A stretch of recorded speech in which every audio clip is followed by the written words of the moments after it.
Bismillahirrahmanirrahim. Assalamualaikum warahmatullahi wabarakatuh.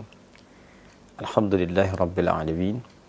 Wassalatu wassalamu ala Rasulillahil karim wa ala alihi wa sahbihi ajma'in. Wa ba'd. Saudara-saudariku, kita sangat bersyukur pada Allah Subhanahu wa taala diberikan kesempatan untuk mengoptimalkan ibadah di bulan Ramadan, khususnya di tahun ini 1444 Hijrah. Tentu kita berharap seluruh rangkaian ibadah yang telah ditunaikan berkenan diterima oleh Allah Subhanahu wa taala dengan penerimaan terbaik insyaallah.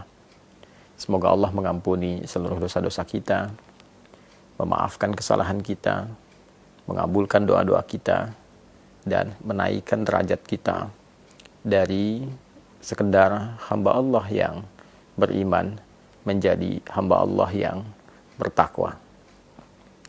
Saudara-saudariku, alhamdulillah setelah kita menuntaskan siam Ramadan, kita memasuki bulan baru di tanggal yang baru dan tentunya dengan rangkaian-rangkaian ibadah sunnah khususnya yang menyertai dan tidak ditemukan di waktu-waktu yang lain. Syawal adalah bulan spesial saat hari pertamanya selain melepaskan kita dengan rangkaian ibadah Ramadan, juga menghadirkan rangkaian ibadah sunnah-sunnah yang hanya ditunaikan di waktu itu saja.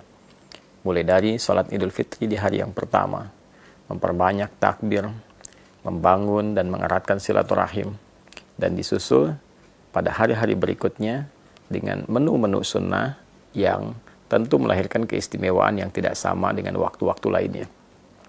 Alhamdulillah, ada satu informasi penting yang disampaikan oleh sahabat Abu Ayyub Al-Ansari radhiyallahu ta'ala anhu, yang informasi ini dirangkum oleh Imam Muslim rahimahullah dalam kitab beliau Sahih Muslim nomor hadis 1164.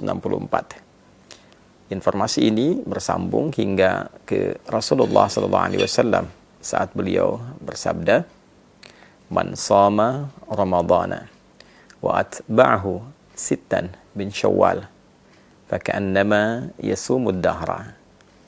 Siapapun yang menunaikan puasa Ramadan. Ingat, puasanya dirangkaikan dengan apa? Ramadan. Man shama Ramadana. Siapapun yang menunaikan puasa Ramadan. Thumma atba'ahu sittan min Syawal. Lalu diikuti dengan menunaikan puasa sunnah di bulan Syawal sebanyak 6 hari. Nah, 6 hari ini bisa dilakukan berturut-turut. Misal, Anda memulai, misalnya ada yang bahkan sudah di hari ini, di hari Senin. Ada yang memulai di hari Selasa atau Rabu misalnya. Silahkan. Bisa dilakukan berturut-turut. Kalau Anda mulai di hari Senin, saat ini sudah dilakukan misalnya, alhamdulillah, maka Senin, Selasa, Rabu, Kamis, Jumat, Sabtu. Ada yang melakukan di hari Selasa misalnya, ya, bisa Anda lakukan di Selasa, Rabu, Kamis, Jumat, Sabtu, Ahad. Ini yang berturut-turut.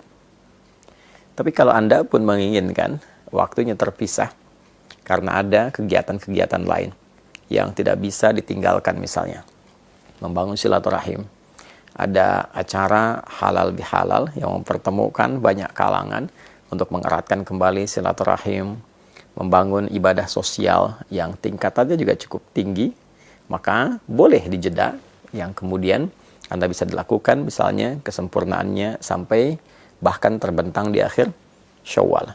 Jadi jika Anda memulai misal di tanggal yang ketiga, maka 3, 4, 5.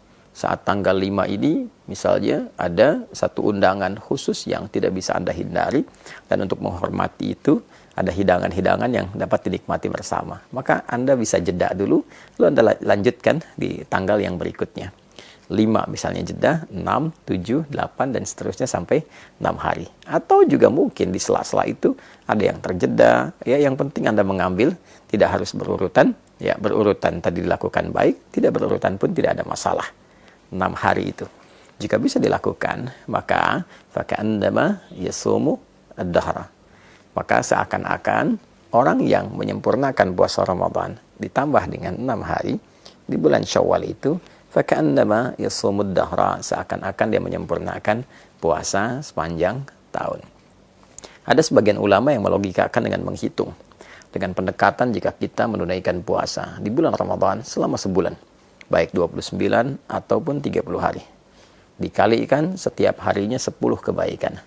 Dasar hukum 10 itu bisa diambil misalnya di Al-Quran, surah yang ke-6, Al-An'am ayat 160.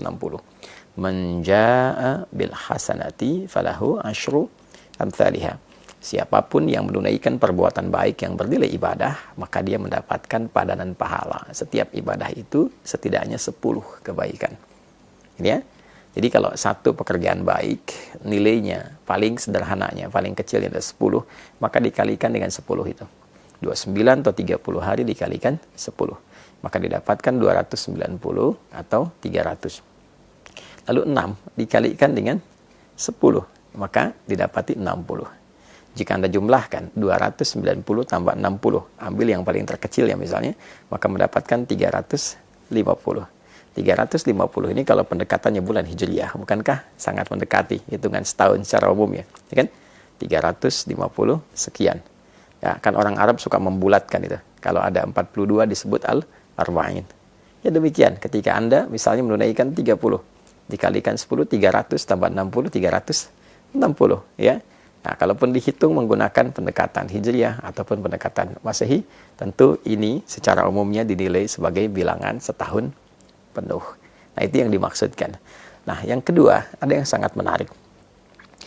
Orang-orang yang konsisten menunaikan ibadah Ramadannya, lalu dia menyempurnakan ibadah Ramadan itu dengan bersyukur kepada Allah Subhanahu wa taala. Walitukabbirallaha ala ma hadakum wa la'allakum tashkurun, dengan meningkatkan ibadahnya. Jadi, syukur ketika diberikan kemampuan untuk meningkat ibadah saat Ramadan adalah berupaya menjaga ritme ibadah itu sehingga tetap berjalan baik pasca Ramadan. Walaupun mungkin tidak seoptimal Ramadan, karena keadaannya tentu tidak sama. Tapi kita bisa bandingkan dengan yang sebelum Ramadan. Jika sebelum Ramadan mengajinya hanya 3 ayat, maka pasca Ramadan, misal, kita dapati 1 halaman, kita dapati 1 lembar. Lalu itu terjaga. Lalu ditunjukkan juga dengan kita berkomitmen meningkatkan ibadah seperti puasanya. Dan diawali dengan puasa apa? Sunnah. Di bulan apa? Syawal. Nah, itu yang mahal. Itu yang mahal. Jadi, poinnya adalah ketika kita mampu mensyukuri nikmat menunaikan ibadah Ramadan dan mampu mengaktualisasikan semua nikmat itu dengan meneruskan secara konsisten ibadah-ibadah kita dalam rangka syukur kepada Allah, itu yang diapresiasi tinggi oleh Allah Subhanahu wa taala. Sehingga nilai puasa kita bukan terbatas di Ramadan, tapi seakan-akan setiap waktu terjaga sampai ketemu Ramadan kembali. Itu esensinya. Jadi bukan sekedar tambah 6 dihitung, apalagi kalau menggunakan satu pendekatan yang tidak keren. Karena ada perbedaan 29-30, maka saling memperbincangkan ini yang sempurna, ini yang setahun, yang tidak. Bukan. Esensinya bukan itu. Esensinya bagaimana kita bisa menjaga spirit Ramadan kita sehingga berlangsung secara kontinu sampai dengan akhir di bulan Ramadan itu, terus berlanjut 11 bulan berikutnya sehingga terjaga kondisi spiritualitas kita seakan-akan kita dalam kondisi puasa selama setahun. Itu poinnya ya. Jadi memahami makna secara real, memahami lafzi tadi, memahami makna secara kontekstual. Ada yang tekstual, ada yang kontekstual.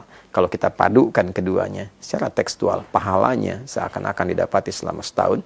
Secara kontekstual, dia terjaga selama setahun dengan spirit puasanya.